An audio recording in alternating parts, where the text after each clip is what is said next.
वृंदावन शोध संस्थान के द्वारा आयोजित साझी संवाद क्रम में आज पड़ाव है वृंदावन शोध संस्थान, अपना ही घर, जहां से हम इस संवाद का संचालन कर रहे हैं।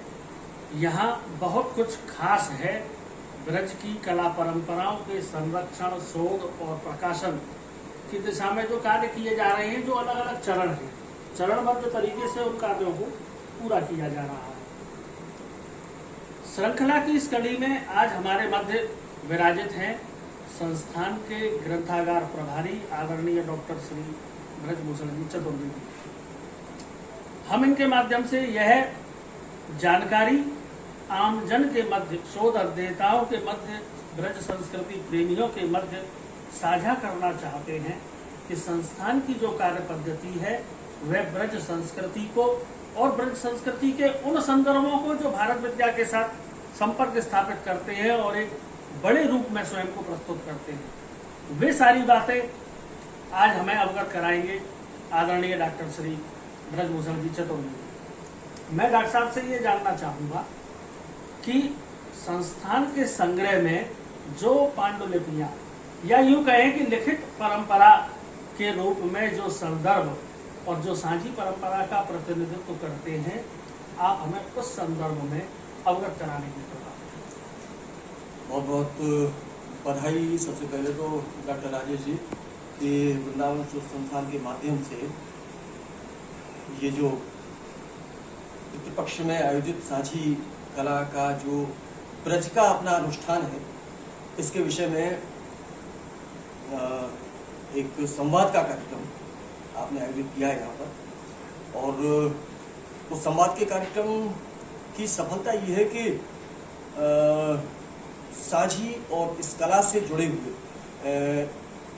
जुड़े हुए अनेक रूपों में, जैसे कि जो कलाकार हैं जो कि स्वयं साझी बनाते हैं, चीतते हैं साझी को, साझी चीतना भी कहते हैं, साझी खेलना भी है और साझी बनाना है। तो इस विषय से संबंधित जो विद्वान हैं या जो कलाकार हैं वो सभी हमसे जुड़ रहे हैं और उनका जुड़ाव ये हमारे लिए, हम लोगों के लिए व्यक्तिगत रूप से, संस्थान के रूप से और हर दृष्टि से एक बहुत ही लाभदायक भी है। और हम लोग भाग्यशाली हैं कि हम इस ब्रज वृंदावन में हैं जहाँ पर ये आयोजन 16 दिन पर्यंत चलता है और उन दिनों में चलता है जबकि प्रायः हमारे यहाँ वृंदावन में आपने देखा होगा कि हम भी जानते हैं कि पूरे वर्ष भर मेला लगा रहता है वृंदावन में, विशेष रूप से ब्रज क्षेत्र में और वृंदावन में विशेष रूप से। और ये कहते हैं कि ब्रज जो है वो त्योहारों की भूमि है। 8 वार और 9 त्योहार, 7 वार और 9 त्योहार। तो ये 9 त्योहार क्यों है? बल्कि मैं तो कहूँगा कि 9 त्योहार क्या, मतलब एक एक वार के दिन एक एक त्योहार और भी है। तो वो जो वार है वो कई गुना त्योहारों में। डॉक्टर साहब, एक लोकोक्ति और है, वल्लभ कुल में बहुत प्रचलित है कि जब देखो तब तैयारी, वल्लभ कुल की बलिहारी, जब देखो तब तैयारी। जब देखो तब एक उत्सव खत्म नहीं होता, दूसरा उत्सव शुरू होने का बिल्कुल शुरू हो जाती है। बिल्कुल। अब ये भी एक तरह से हम इसको भी इस रूप में हम समझें कि जब पूरे जो क्रमवार जो उत्सव आते हैं, उन उत्सवों का कोई वर्ष भर जो पूरे देश में मनाए जाते हैं, उन उत्सवों का कोई सामंजस्य नहीं होता। उस स्थिति में यहाँ पर ये श्राद्ध पक्ष में ये चलता है, जबकि श्राद्ध पक्ष जो है वो पितृपक्ष है और पितरों को तर्पण देने के लिए ये कार्य किया जाता है। तो मुझे लगता है कि ये जो समय है, ये श्रीमद् भागवत में इसके इस समय के संबंध में एक वर्णन आता है जी। वो ये है कि जब वर्षा ऋतु का समापन होता है, तो वर्षा ऋतु के समापन के उपरांत जो स्थान है वो भीग जाते हैं और वर्षा से, पानी से, जल से उनमें नमी आ जाती है। और जहाँ लोग एक जिसको कहते हैं ना कि घरों में बंद रहते हैं या वर्षा के कारण ज्यादा आवागमन नहीं हो पाता, निकल नहीं पाते, वहाँ वर्षा की समाप्ति का ये चरण है, वर्षा की समाप्ति का, जिसको चौमासे भी कहते हैं, चौमासे का अंतिम चरण है। लेकिन उसके साथ ही एक चीज और है कि इन दिनों में गर्मी विशेष रूप से बढ़ती है। दिन में गर्मी और शाम के समय थोड़ा सा ठंडक का मौसम रहता है। तो ये जो समय है, ये थोड़ा सा बाहर निकलने का भी समय है, थोड़ा उत्सव मनाने का समय है। लेकिन क्योंकि श्राद्ध पक्ष शुरू हो जाती है तो ब्रजवासी तो क्योंकि उत्सव धर्मी है, तो उत्सव को उत्सव मनाना है हर हालत में। तो उसने ये अपने दृष्टिकोण से एक उत्सव प्रारंभ किया। और ब्रजवासियों ने क्या प्रारंभ किया? प्रारंभ तो ये एक कहा जाता है कि श्री कृष्ण के समय से है, जब श्री राधा और उनकी सखियां भगवान कृष्ण के आगमन पर उनके स्वागत में पुष्प बिछाती थी, पुष्प की साजी बनाती थी। तो वो एक परंपरा जो है वो चली। और ये परंपरा ठीक है, वो पौराणिक संदर्भ है, लेकिन इन संदर्भों के साथ ही जैसा कि आपने संदर्भों का जिक्र किया, तो हमारे यहाँ पर जो संदर्भ प्राप्त होते हैं वो संदर्भ विशेष रूप से 15वीं 16वीं शताब्दी से यहाँ पर, क्योंकि उस समय भक्ति आंदोलन की तीव्रता रही और उसी समय जो अलग अलग प्रदेशों से, अलग अलग प्रांतों से, यहाँ आसपास से भी जो भक्तगण यहाँ पर आते रहे और वो वाणी ग्रंथों का सृजन करते रहे, विशेष रूप से राधा कृष्ण के औत्सविक पदों का सृजन करते रहे। तो उन औत्सविक पदों की श्रृंखला में या उन वर्षोत्सव के पदों की श्रृंखला में साझी पद रचना भी की है, निहित है उसी के अंतर्गत। ये जो इसमें आपने तो आपसे इस विषय में चर्चा क्या करें, आपने तो स्वयं इसमें बहुत बड़ा कार्य किया है। ब्रज की साझी के ऊपर जो कार्य आपका है उनके देश देशांतर में जाना जाता है। वृंदावन शोध संस्थान ने उसको प्रकाशित किया है ब्रज की साझी को, तो बहुत बड़ा कार्य है। और मुझे पूरी तरह स्मरण है कि वृंदावन शोध संस्थान में जो पांडुलिपियां हैं, जो हस्तलिखित ग्रंथागार में जो संदर्भ हैं, उन्हीं के आधार पर, उसके साथ ही अन्य जो ग्रंथागार हैं, क्योंकि जब हम संदर्भ संकलन की श्रृंखला या उसका कार्य प्रारंभ करते हैं तो हमें ये देखना पड़ता है कि हमें इस विषय के संदर्भ और कहाँ से प्राप्त हुए हैं। तो अनेक अन्य ग्रंथागारों का भी उसमें उपयोग हमें करना पड़ता है। तो वो सब किया गया है और बहुत ही सुंदर प्रकाशन ये हुआ है। तो हमारे संस्थान में तो इसके संबंध में बहुत से रचनाकारों की, बहुत से कवियों की, बहुत से साहित्यकारों की रचना है ही, जिसमें से सूरदास जी हैं, महाराज सावंत सिंह नागरीदास हैं, जिन्होंने पूर्व विनन प्रसंग वगैरह साझी रचना काफ़ी इन्होंने साझी के बारे में लिखा है।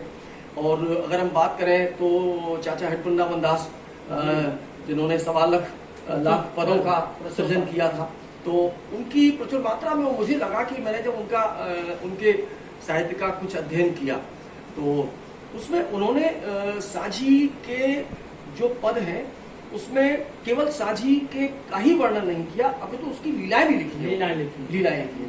और लीला सुन के बड़ा आनंद हुआ। उसमें राधा का अपने यहाँ से बाहर जाना, फूल बीनने के लिए जाना और वहां पर कृष्ण का मिल जाना और उनका आपस में प्रेमालाप होना, और उसी समय उनकी माँ यशोदा और नंद जी का भी मिल जाना, और उनको लेके फिर वो अपने घर जाती हैं, यशोदा जी को लेके अपने घर जाती हैं, कृष्ण नहीं जाते। ये चाचा जी ने लिखा है, कृष्ण नहीं जाते हैं। तो जब वो चली जाती हैं और वहां पर जाकर तो वो उनकी जो माँ है, राधा जी की माँ कीरत रानी, तो एक प्रसन्न होती है कि हमारी समधन यहाँ पे आई है, समधन आई है, समधन ही लिखा है उन्होंने, समधन आई है। तो उनका बड़ा वो आव भगत करती हैं, स्वागत करती हैं। लेकिन इधर जो कृष्ण है वो बड़े दुखी रहते हैं कि बताओ मेरी मैया चली गई और मैं यहाँ पे बैठा हूँ। तो वो फिर महिला के यानी गोपी के वेश में वो वहां जाते हैं, श्री कृष्ण वहां जाते हैं गोपी के वेश में। और जब गोपी के वेश में जाते हैं तो वो जो उनकी जो सखी है, एक निज सखी है, वो उनसे उनका संपर्क कराती है कि एक ये फलाने बड़े गोप की बेटी है, ये आपके दर्शन के लिए आई है, राधा जी के दर्शन के लिए। तो उनको प्रसन्नता होती है। खैर वो फिर उनको पहचान भी लेती है और वहां से उनको विदा भी कर देती है। रात्रि शयन उनका वही होता है। उसके बाद में फिर वो उनको विदा करती हैं, कीरत रानी को।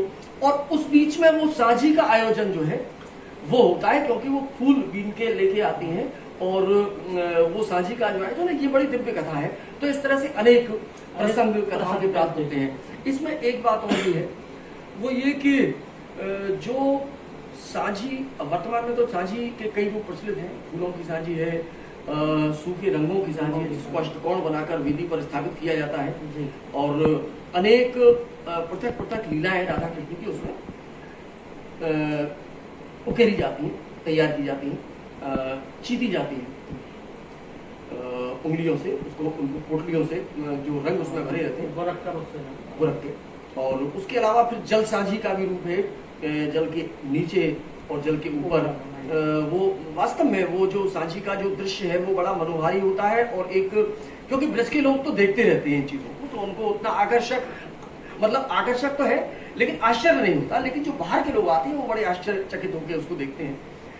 तो ये एक देवालयिक सांझी का स्वरूप है। और उसके अलावा जो लोक सांझी की बात करें तो ग्रामीण क्षेत्रों में वो थोड़ी सी परंपरा अलग हो जाती है, उसका कथानक भी अलग है। वो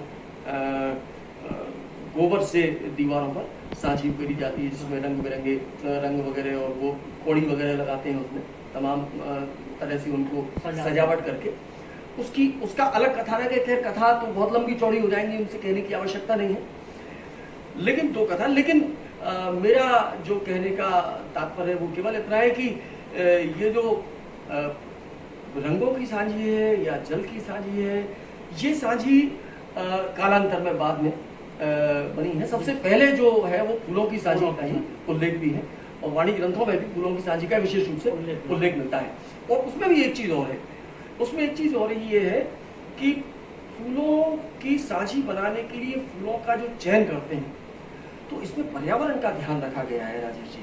पर्यावरण का ध्यान इसलिए रखा गया है कि फूलों को तोड़ा नहीं जाता, फूलों को चुना जाता है, फूलों का चयन किया जाए। जो फूल खिल जाते हैं उन्हीं फूलों का, क्योंकि जहां भी हम देखते हैं तो फूल चुनना, फूल बीनन प्रसंग, यही सब प्रसंग मिलते हैं, जो स्वाभाविक रूप से उससे अरे तुम कौन हो रही फुलवा बीनन हारी, सूरदास जी ने लिखा है ना? और चाचा जी ने तो इसको देवी के रूप में स्वीकार कर लिया। मनवांछित फल पाइए जो कीजे सेव, सुनो कुंवर प्रशवान की साझी साँचो देव। तो देव और देवता के रूप, देवी के रूप में पूजा की जाती है। लोक में तो देवी है, साझी देवी है। और वो साझी भी वो संझा कोई देवी है, उसके नाम से वो कोई पीहर आ जाती है और उसका पति उसको उसके स्मरण में वो थोड़ी सी व्याकुल हो जाती है और लिवाने आता है और चली जाती है। वो एक लोक कथा है। लेकिन इसके साथ में एक और बात की, क्योंकि शाम के समय ये बनाई जाती है और जो प्रसंग है वो भी इस तरह के मिलते हैं कि भगवान कृष्ण और बलराम दोनों जब वो गाय चरा के लौटते हैं तो वो गोधूली बेला का समय होता है। तो गोधूली बेला के समय पर ये शाम के समय सांझी बनाई जाती है और सांझ को शाम यानी सांझ के समय बनाई जाने के कारण ही मुझे लगता है इसका नामकरण सांझी हुआ है। और कुछ और प्रसंग इसके प्राप्त होते हैं। प्रसंग क्या, जैसे कि आप अगर लोक की सांझी को कहें तो उसमें जो बनाते हैं एक नरवर कोट नाम से आपसे चर्चा भी हो रही है। ये एक बड़ी विचित्र बात है कि नरवर जो क्षेत्र है वो मध्य प्रदेश में है। मध्य प्रदेश के शिवपुरी जिले में वर्तमान में, पहले तो नरवर ही जनपद हुआ करता था किसी समय पे, लेकिन बाद में फिर वो शिवपुरी के अंतर्गत इसको सम्मिलित कर दिया गया। लेकिन इसके संबंध में अब बात ये आती है कि ब्रज की सांझी में नरवर ब्रज में समन्वय, ये एक बड़ा ब्रज में कैसे आया, तो इसमें इसका कुछ और अध्ययन करना पड़ेगा इस दिशा में। लेकिन जहां तक मुझे जानकारी प्राप्त हुई है, हमारे यहाँ कुछ लोक कथाएं प्रचलित हैं, लोक गाथाएं प्रचलित हैं। तो वो लोक गाथाएं ब्रज की लोक गाथाओं के नाम से विख्यात है, लेकिन वो आयातित हैं। जैसे कि एक लोक गाथा है ढोला, ब्रज का ढोला। कहते तो ब्रज का ढोला है, बड़ा सुंदर कथानक है उसका। और एक तरह से हम ब्रज का महाकाव्य कह सकते हैं उसको। उसमें 3 पीढ़ियों की कथा है। बीच में जो है वो राजा नल है। राजा नल के उसके पहले उसके पिता और उसके बाद में उनका जो राजा नल का जो पुत्र है वो ढोला। तो ये कथानक है। ये कथानक दरअसल वास्तव में ये प्रारंभिक रूप से महाभारत से लिया गया है। महाभारत में जब युधिष्ठिर और उनके जो साथ जो भाई थे, पांचों पांडव, वो जब जुए में अपना सब कुछ हार गए थे तो वो उनको वनवास जब मिला था तो वो बड़े दुखी हुए थे। और उस समय जब वो दुखी होकर जंगलों में भटक रहे थे तो वहाँ पे एक ऋषि थे, वृहदश्व ऋषि। तो वृहदश्व ऋषि से उनका संपर्क हुआ था, तो उन्होंने उनको जब पूछा तो उन्होंने अपनी सारी घटनाएं बताई कि हमारे साथ में ये हुआ है। तो वो वहां से राजा नल का कथानक जन्म लेता है। जो ऋषि वृहदश्व है वो उसके बारे में बताते हैं और वो कहते हैं कि धर्मराज, ये केवल तुम्हारे ही साथ नहीं हुआ, बल्कि एक और राजा थे, राजा नल, और उन्होंने भी, वो कथानक तुमसे मिलता जुलता इसलिए क्योंकि वो भी जुए में हार कर ही वन भटके थे और उन्होंने बहुत कष्ट पाया था। तो राजा नल जो है वो वर्तमान में जो नरवरगढ़ है वही थे। हालांकि महाभारत में उस स्थान का नाम निषद देश आता है, निषद देश।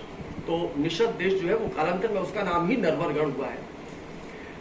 उनका जो विवाह है वो राजा भीष्मक के पुत्र थे, राजा वीरसेन, क्षमा कीजिए, राजा वीरसेन के पुत्र थे नल। और भीष्मक की पुत्री थी दमयंती, जो कि विदर्भ देश में थी, जो महाराष्ट्र में है, वहां से उनका विवाह हुआ था। और वो भी जुए में अपने भाई से हार गए थे। और ये भी वो समन्वय ऐसे है कि ये भी अपने भाइयों से ही हारे थे और वो उसमें वनवास में भटके थे। तो वो जो कथा है वो नरवर की, और वो ब्रज में बहुत प्रचलित है ये ढोला। तो नरवर में एक कोट यानी कि गढ़ है, किला है, और उस किला में एक पसरी देवी है, पसरी देवी के लिए लोग मान्यता ये है कि जब राजा नल अपना सब कुछ लुटा के, सब कुछ छोड़ के जब जा रहे थे तो देवी स्वयं प्रकट होके उनके सामने पसर गई थी कि आप यहाँ से नहीं जाए। लेकिन वो फिर भी जो है वो सत्यवादी थे, तो वो धर्म के आधार पे वो वहां से सब कुछ छोड़ के चले गए थे। तो वो अलग चीज है। लेकिन नरवरगढ़ का वहां पे उल्लेख है, निषद का उल्लेख है। निषद देश जो है वही नरवरगढ़ है। इसके साथ ही एक कथानक और मिलता है, लेकिन मैं इसको इसलिए जोड़ रहा हूँ कि क्योंकि ब्रज में ये जो ढोला है ये बहुत बहुतायत से प्रचलित है जी। आजकल तो आप देखते हैं कि जो दूसरे चीजें हैं, फिल्में हैं, और अब तो ये सब इनका जमाना आ गया है इंटरनेट का, तो ये चीजें काफी पीछे छूट गई। लेकिन किसी जमाने में ढोला मारू की कथा, और ढोला मारू कथा तो और भी राजस्थान में प्रचुरता से, लेकिन वो जो ढोला है ये ब्रज में एक ब्रज का प्रमुख लोक गाथा रही है यहाँ। और दूसरी एक लोक गाथा आपने नाम सुना होगा आल्हा उदल जी। तो आल्हा उदल जो है ये भी नरवरगढ़ से ही संबंधित है, ये भी ब्रज की आता है। बड़े लड़ैया नरवर वाले, बड़े लड़ैया नरवर। हाँ, इसमें ये कहते हैं, इसमें ये सुनने में आता है कि 12वीं शताब्दी में 12वीं शताब्दी एक राजा हुआ करते थे नरवर में उनकी पुत्री का नाम था फुलवा। और फुलवा उनका नाम, राजा का नाम था मकरंदी या मकरंद। तो मकरंदी के नाम से विख्यात है लोक में वो। उनकी पुत्री थी फुलवा, और वो फुलवा जो है, जो आल्हा उदल थे, ये बड़े वीर थे और घुमक्कड़ प्रवृत्ति के थे। तो इनके बारे में जब फुलवा ने सुना तो वो उनके ऊपर आसक्त हो गई थी, और उदल जो है उसके साथ में उसका कालांतर में विवाह हो गया था। तो वो यो नरवरगढ़ से उनका आल्हा उदल कालीन को, आल्हा उदल की कथा का ब्रज में मतलब ब्रज में बहुतायत से इसका प्रचलन होना। तो ये कुछ, और राजा नल, ये सारी जो कथानक है ये क्योंकि सैकड़ों वर्षों से यहाँ पे परिव्याप्त है, तो कहीं ना कहीं मुझे लगता है कि लोकमानस का उस नरवरगढ़ से एक ऐसा संबंध रहा है, या कुछ उसकी भव्यता को इन्होंने लिया है कि एक भव्य रूप में नरवरगढ़ है, और उसको तो शायद मुझे लगता है इसलिए आया होगा। और इसके संदर्भ डॉक्टर साहब, एक लंबे समय से सांझी को लक्षित करके जो शोध हो रहे हैं, और सब में समापन के अवसर पर हम ये लिखते हैं कि एक आकर्षक नरवर कोट बनाया जाता है जी। लेकिन कहीं भी स्पष्ट रूप से किसी ने ये नहीं लिखा कि नरवर कोट ब्रज में कब से बनना शुरू हुआ और इसका सूत्रपात कैसे हुआ, इसका आरंभ कैसे है। अब मैं ये चाहूंगा कि हम इसको लेकर एक अच्छी संगोष्ठी करें, विद्वानों को जोड़ें, और एक परिचर्चा के माध्यम से इसका कुछ निष्कर्ष निकले। बिल्कुल, नरवर का और ब्रज का क्या संबंध है, और सांझी कोट में नरवर गढ़ का जो किला बनाया जाता है मावस्या को, क्योंकि इसके जो लोक गाथाओं में संदर्भ मिलते हैं जी, जैसे कि मैंने आपको बताया, वो चाहे ढोला हो, चाहे वो आला उदल की का कथानक हो, गाथा हो, ये लोक से जुड़ी हुई चीजें हैं, लोक से जुड़े हुए संदर्भ हैं। तो इस विषय में खैर अभी बहुत आगे काम करने की आवश्यकता है और सर्वेक्षण इसमें बहुत आवश्यक है। सर्वेक्षण जरूरी, क्योंकि सबसे बड़ी बात यह है कि जब हम किसी ऐसे पक्ष पर कार्य करने के लिए आगे बढ़ते हैं जो कि अनालोचित है या जिसके बारे में बहुत कुछ हमें जानना है, तो उसके हमारे पास में कुछ साधन होते हैं। उस साधन में पहला साधन तो ये कि हमारे यहाँ पर जो लिखित परंपरा है, जो ग्रंथों की परंपरा है, जो पांडुलिपियों की परंपरा है, उसमें हम देखें उसमें कहाँ कहाँ क्या क्या संदर्भ मिलते हैं। लेकिन उसमें संदर्भ हमें शास्त्रीय संदर्भ मिल जाते हैं। जो देवालयी परंपरा के संदर्भ में वो यूँ मिल जाते हैं कि उस रूप में उन्होंने देवालयी पूजन के और राधा कृष्ण के परिप्रेक्ष्य में सांझी को लिखा है, गाया है आध्यात्मिक स्वरूप से जी। लेकिन जो लोक स्वरूप है उसके लिए सर्वेक्षण की आवश्यकता होती है जी। तो वो उसके लिए हमें वहां भी जाना पड़ेगा, उस स्थान पर भी, और यहाँ भी उन संदर्भों की खोज करनी पड़ेगी, उन गाथाओं का भी पूरा अध्ययन करना पड़ेगा, संदर्भों को मिलाना होगा, तब इसके बारे में बहुत कुछ आगे अभी संभावनाएं बहुत है इस क्षेत्र में काम करने की। हालांकि इस क्षेत्र में बहुत काम हुआ राजेश जी, सांझी के क्षेत्र में बहुत काम किया है, लेकिन हर चीज कहते हैं ना कि एक नया काम तो पुराने कामों को पीछे छोड़ देता है। तो जो पिछले काम हुए थे उनको आपने पीछे छोड़ा और जो आगे काम होंगे हो सकता है कि उनके आगे कुछ और नए निष्कर्ष निकल के सामने आए। ये बहुत अच्छा प्रयास है और हमारा वृंदावन शोध संस्थान इसके लिए तत्पर है, तैयार है। और हमारे यहाँ जो ग्रंथ राशि हैं या जो मुद्रित पुस्तकें हैं जो विद्वानों के द्वारा संपादित की हुई है अलग अलग विषय पे, इसमें लोक से संबंधित भी हमारे यहाँ पर जी लोक संस्कृति लोक साहित्य की भी अनेक पुस्तकें हमारे पुस्तकालय में संग्रहित है। तो काम करने की अपार संभावना है और ये भी संभव है कि अगर कोई इस विषय में कार्य करने के लिए आता है तो हम उसको प्रोत्साहित भी करें आगे काम करने के लिए। तो ये हमारे यहाँ संभावना है। आज काफी मूल्यवान संदर्भ लिख ले डॉक्टर साहब आपकी परिचर्चा के माध्यम से, और मैं बड़ा धन्यवाद देना चाहूँगा। और ये हमारे संस्कृति अध्येता, सांझी पर कार्य करने वाले जो शोध अध्येता हैं, संस्कृति प्रेमी सुधीजन है, मैं आशा करता हूँ उनके लिए बड़ी उपयोगी सामग्री रहे। धन्यवाद।